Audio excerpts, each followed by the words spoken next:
19 mai 2019.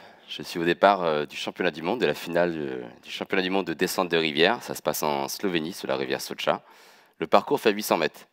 Cette rivière, je la connais par cœur. Je suis venu dans le passé, pas mal, pour différentes courses, que ce soit en junior ou dans les moins de 23 ans. Ça s'est toujours plutôt bien passé pour moi.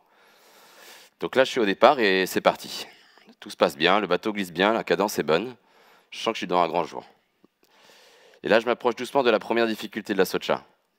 Une première chicane avec un premier saut et il y a peu de fond, donc ma pagaie touche.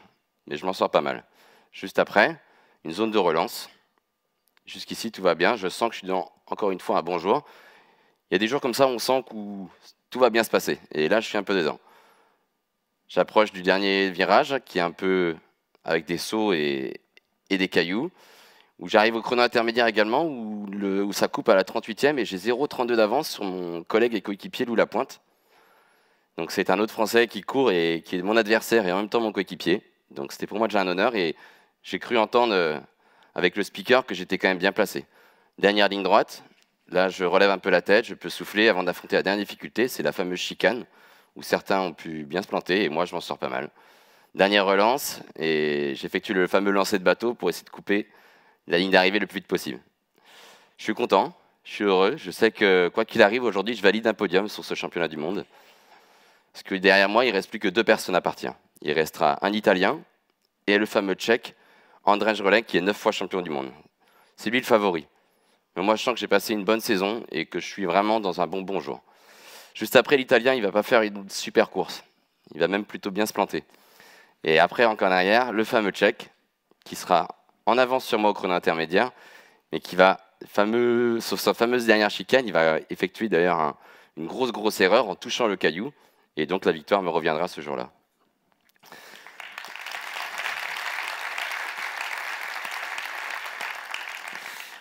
Mais avant d'en arriver là, il y a eu quelques anecdotes. Il y a eu vraiment des années plus belles, des années moins jolies aussi. Et tout commence à 11 ans au club de canoë-kayak de Pont-Rayan, dans le village où j'ai grandi, dans le sud de Rennes. C'est un village où on a la Vilaine, justement, donc, où les activités nautiques sont assez présentes, et notamment le kayak. Et moi, je suis un de ces gamins un peu hyperactifs à cet âge-là. Je vais faire du tir à l'arc, je suis inscrit au judo, au basket. Et en fait, le kayak, ça m'apaise. Je sens que c'est quelque chose qui me plaît bien. Il y a un côté nature, il y a un côté avec les copains, où on est vraiment dans un petit endroit, dans le petit village. Donc tout ça combiné, je me dis que c'est un super sport pour moi. Donc je m'investis de plus en plus. On crée un petit noyau dur avec mes amis, où on vient 1 fois par semaine, 2 fois par semaine. Et puis ça s'accélère un petit peu. L'entraîneur me détecte un certain talent quand je suis jeune, et il me propose de passer dans le groupe compétition. Et donc je passe de 2, 3, 4, 5 entraînements par semaine. Là j'ai 14 ans, donc je me présente au premier championnat de France chez les cadets. Et c'est un peu une découverte pour moi, donc je stresse un petit peu et je passe complètement à côté de ma course. Vous verrez par la suite, c'est un peu l'histoire de ma vie malheureusement. C'est-à-dire qu'il y a toujours un premier échec avant de bien rebondir. En 2005, du coup, je participe à mon 2e championnat de France chez les cadets. Ça se déroule sur l'Allier. Et là, c'est la victoire. Première grosse médaille, et là, toutes les choses s'accélèrent. Donc, à partir de 2006, je rentre du coup sur le pôle France de Cesson-Sévigné.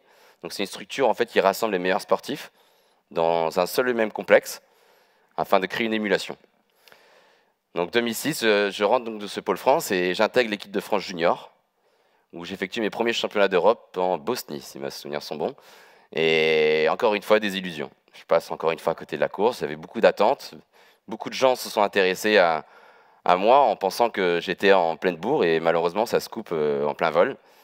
Et l'année d'après, je me resélectionne de nouveau. Et là, c'est la victoire. Au championnat du monde en 2007 aux États-Unis, chez les juniors. Et là, maintenant, j'entre dans la cour des grands. Donc, j'effectue quelques années où je fais mes armes dans l'équipe de France moins de 23 ans.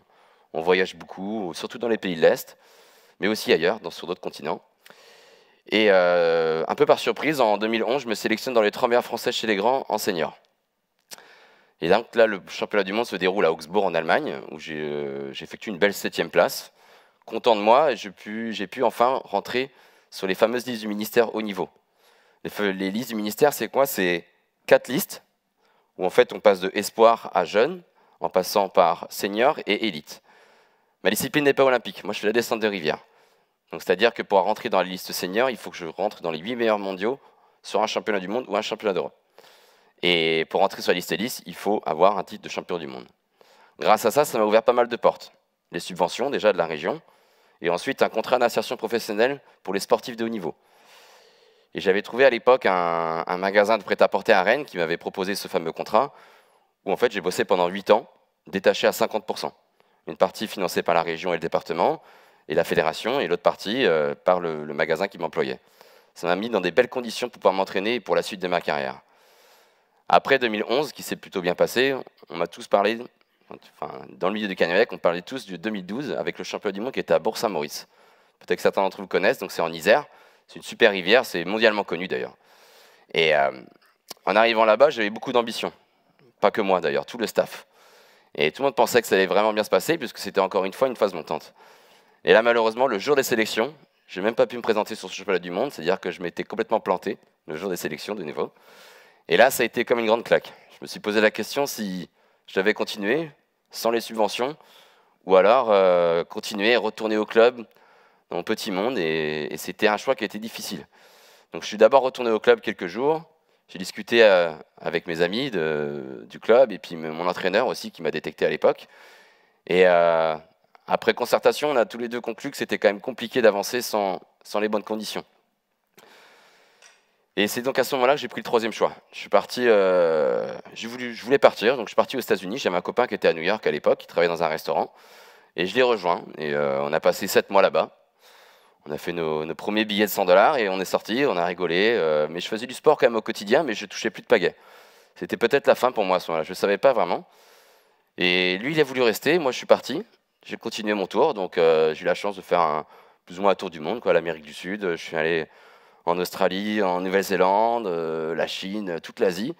Et j'ai vagabondé comme ça pendant un peu plus d'1 an. Et j'ai reçu un mail du directeur d'équipe de France de l'époque qui me proposait un stage à Séville avec le staff, avec l'équipe de France du coup senior, qui était du coup une belle surprise pour moi de pouvoir réintégrer. Et donc j'ai dit oui. Je me suis pointé là-bas à Séville au mois de février en 2014. Et donc je reviens après plusieurs mois, années sans ramer, et directement ça se passe bien. Je sens que je me sens vraiment plus libéré qu'à l'époque où à chaque course je devais jouer un peu ma vie. Là je suis dans un schéma où je sais que quoi qu'il arrive, tout continuera et que si ça marche pas, bah, ça marche pas, quoi. Et c'est peut-être ça dont j'avais besoin. Car en 2014, avec mon collègue Louis Lapointe aussi en canoë biplace, on remporte le titre de vice-champion du monde du coup chez les grands, chez les seniors. Et à partir de là, j'ai jamais quitté l'équipe de France jusqu'en 2020.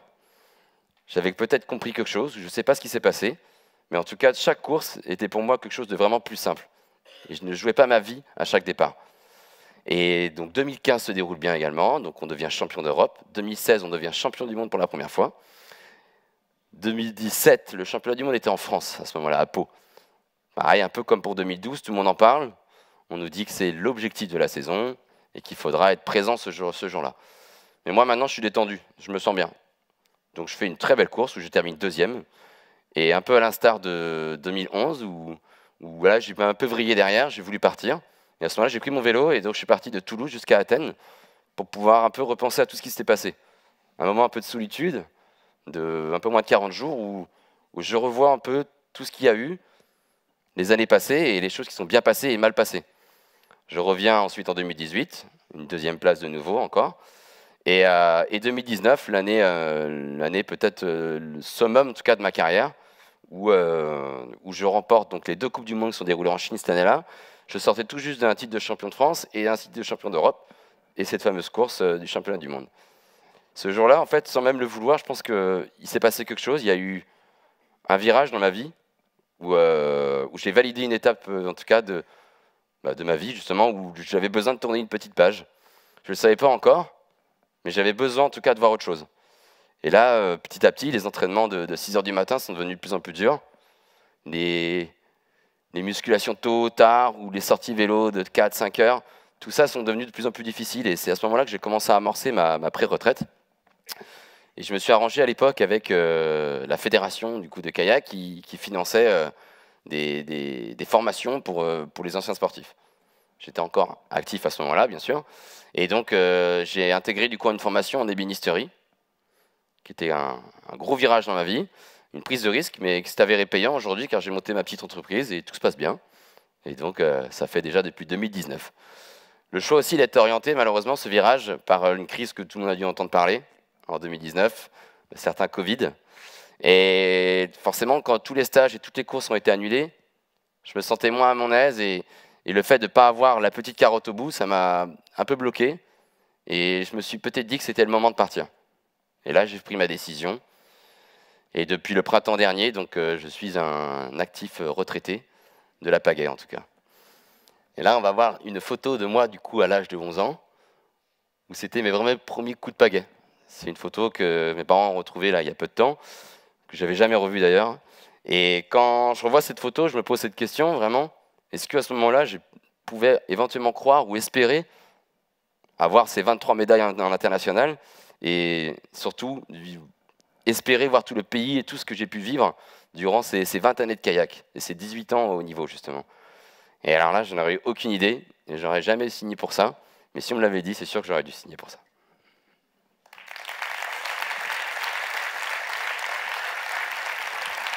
Merci.